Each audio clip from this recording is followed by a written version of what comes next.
Sure, Final Fantasy XIV is a great casual scene, but have you ever wanted to take the game more seriously? If so, and you're not sure what that looks like, this video will make that journey easier. Whether you're a sprout who plans to raid at endgame or a max level player who's only done casual content, it can be a little intimidating to break into endgame raiding when you have no idea what the expectations are. Now, while this guide assumes you have at least pressed keys in this game before and know how to pilot your character and what the global cooldown is, we'll still cover simple, universal principles before touching on any loftier concepts. I'll also throw in some tips for each role toward the end, and everything will be organized into chapters down below. Disclaimer, this video has no MSQ spoilers, but there is some footage from old and current raids or dungeons. We'll start with the foundation for all improvement, rolling the GCD. Short of not dying 24/7, there is nothing singularly more important to your performance than knowing your ABCs, or always be casting. This is the Final Fantasy equivalent of newbie gains in muscle building, which I know nothing about because I'm a scrawny twig, but it's true that if you aren't doing anything, then simply starting something will get you going. Even if you're a meathead monk who's never seen a spellbook before, the ABC acronym is less about casting and more about activity. If your bars don't look like this, change that as soon as possible by pressing anything. Well, almost anything. If the tooltip says spell or weapon skill, it's a GCD. If it says ability, it's an OGCD. Anyways, if you miss a GCD, it's gone, dust, history. There is no getting it back. You will never be as young as you were a second ago. So press your keys. It'd be nice to press the best key every time, but anything is better than nothing. If you're trying to improve your gameplay, this is the #1 place to start as any role. Inactivity really holds back beginner damage, but it's something you can very easily grow out of. Get comfortable pressing buttons so that when the fight is throwing chaos at you, muscle memory keeps you active. This brings us to a related mechanic, slide casting. I don't care if you're a red mage, a scholar, or a clemency spamming paladin. If you are any variety of magic user, you need to understand this. It's pretty much what it says on the tin. You slide while you cast. The timing is something you'll have to figure out by feel, but it's pretty late in the spell, usually around half a second before it fires. But how do we take advantage of this? Beginner casters will panic when they see they have to dodge a mechanic. They'll drop their GCD, forgetting their ABCs, and just sprint across the arena. But watch a higher level caster play, and you'd think they were putting together a PowerPoint. Slide by slide they go. If you get comfortable with this technique, your mobility as a caster will skyrocket. You can do anything from stepping out of AoE puddles to crossing whole rooms without ever giving up your GCD. If those were a lot of big words and you prefer an agricultural tool as your death-delivering device of choice, I have bad news. You are not exempt, melee brains. You have something to learn too. Uptime. Put in melee terms, hit stick always. Your sword is useless if you're 3,000 miles away from the boss and need an airplane ticket before you can actually do your job. Fights like to take away your melee uptime and you need to take it back. When a fight tries to push you out, ask yourself, can I be hitting the boss right now? If the answer is no, ask yourself, who do I need to kill to be hitting the boss right now? With a little creative thinking, you can dramatically increase your melee DPS. Don't immediately accept any mechanic that has you spamming NP from the corner of the room. Hit stick always. Alright, we've solved some physical problems, now let's solve some mental ones.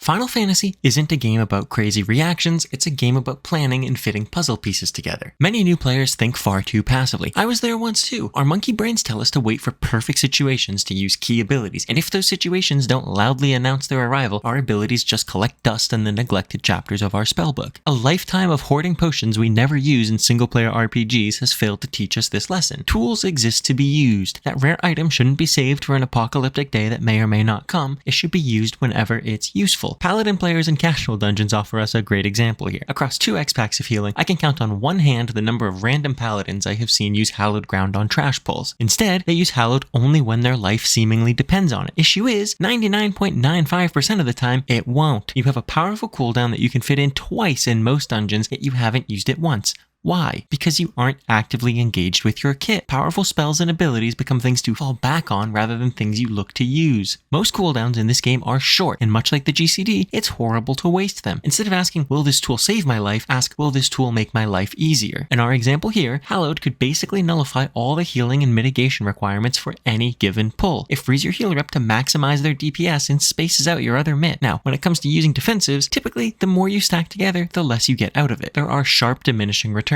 Instead, think about the best tool for the job and look for places to slot in the next puzzle piece. If you sit on a powerful ability for longer than it would be on cooldown, you've permanently lost an entire usage and missed out on its benefits. Sure, you might still clear the fight, but you likely had to spend other resources and irrefutably worked harder than if you had just used that powerful ability. Examples abound on every job, even non-support roles like DPS. Casters need to use Addle, Melee Feint, and Fizz-Ranged their variant of Tactician. These are massive cooldowns, and simply using them will make you a far more attractive active raid member than someone who doesn't know they exist. Not every fight will have obvious uses for every ability, but even if a particular use turns out suboptimal, it is far better than losing the entire cooldown by sitting on it. Next, when it comes to your offensive CDs, you'll need to understand the phrase buff alignment. Put simply, while defensive CDs suffer diminishing returns, offensive CDs enjoy increasing returns. The more damage buffs you have active at once, the more benefit you'll get. In the past, these buffs had different recast timers, but as of Endwalker in patch 6.2, Square Enix has been experimenting with a more rigid 2-minute timer meta. Many jobs have cooldowns that align every 2 minutes, and most affect the whole party's damage. You want to not only use all of these together, you want to save other resources to pour them into this burst window. It doesn't matter what role you are. Even 3 of the 4 healers have a 2-minute DPS buff, though White Mages is purely selfish. For Sage, the one healer with no such buff, you still want to align your stacks of phlegma to fit 2 inside this rigid burst window. If you deal damage, and that means everyone,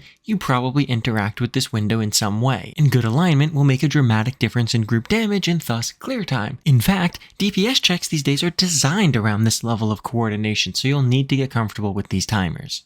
Alright, now let's touch on 1 or 2 role-specific things you should learn. DPS, specifically melee, need to learn their positionals and positioning. Knowing where to stand is a huge part of boosting your damage. Read your tooltips and understand what flank and rear mean. You will always want to perform these properly. The open circle beneath an enemy shows the rear, the side arrows show the flanks. Float between these spots according to your rotation. If you can't hit the positional because of a mechanic, pop true north. If the circle is closed, or the edge goes off the arena, that means the positional requirements are null and all your abilities will automatically hit with their maximum potency. For ranged DPS, you need to be sure you're positioned well too. Don't be the black mage 60 yalms from the party who isn't getting raid buffs or AoE heals. Be near the raid. Also, it bears repeating. Use your defensives. Tanks, learn to center the boss. Park them in the middle of the arena and face them north, away from the group. You can practice this in dungeons, and even there people will appreciate it. It solves many things at once. It keeps the boss facing you, so AoE tank busters won't hit your fragile teammates. It allows melee DPS to get their flank and rear positionals easily, and it keeps the party centered and ready to react to upcoming raid mechanics. You should also get comfortable rolling your mitt and raiding tank busters. Here's a tip for tanks and healers both. 95% of all fights in this game start with either a raid wide or a tank buster, and usually the other one follows after. Long cast bars tend to be TBs, though these days, these red markers also make busters obvious. Familiarize yourself with tank swaps too. Many raid bosses have tank busters that inflict some kind of vulnerability, then follow up with another buster right after.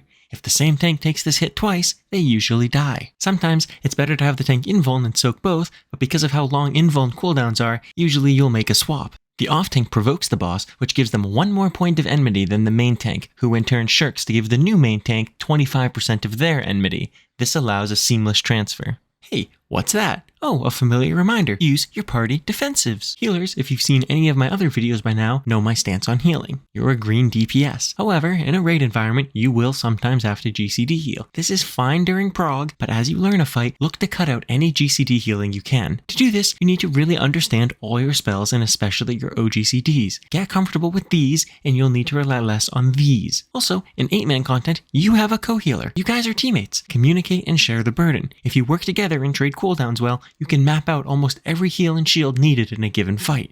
The tips and tools shown in this video will help you grow. If you're brand new, just play naturally and you'll learn plenty. However, if you're looking for more knowledge, join the Balance Discord.